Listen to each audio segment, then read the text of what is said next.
Bonjour à tous. Le juif est occupé une bonne partie de son temps à prier. Ben oui, nous le savons, il y a 3 grandes prières quotidiennes. Celle du matin, Shacharit, celle de l'après-midi, Mincha, celle du soir, Arvit. Et puis il y a toutes les multiples bénédictions que nous disons toute la journée avant de consommer quoi que ce soit, un fruit, une boisson, avant d'accomplir une mitzvah qui se présente dans la journée. Chaque fois une bénédiction. On dirait que la prière juive structure le temps. Eh oui, c'est un peu de cela qu'il s'agit en réalité.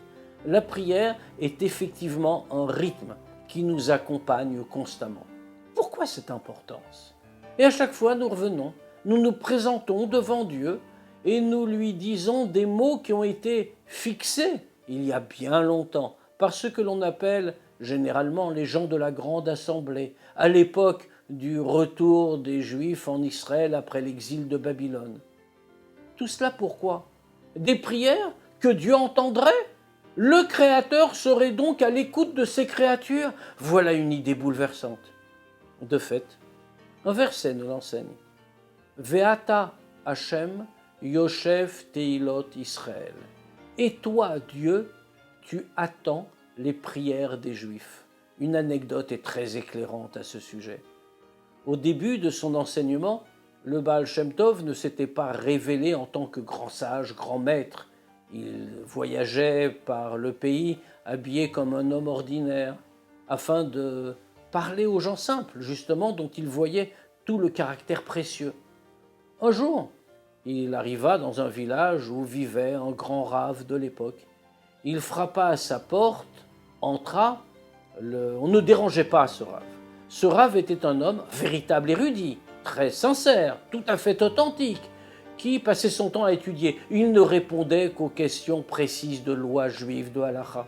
Le Baal Shem Tov entre dans son bureau et le sage, qui était plongé sur un grand livre, lève les yeux et voit cet homme dans l'encadrement de la porte, cet homme habillé comme un homme simple, un paysan, et qui le regarde et qui lui dit « Comment allez-vous » Le rave est un peu mécontent de cette intervention. On l'a interrompu dans son étude pour une question aussi banale « Comment il va ?»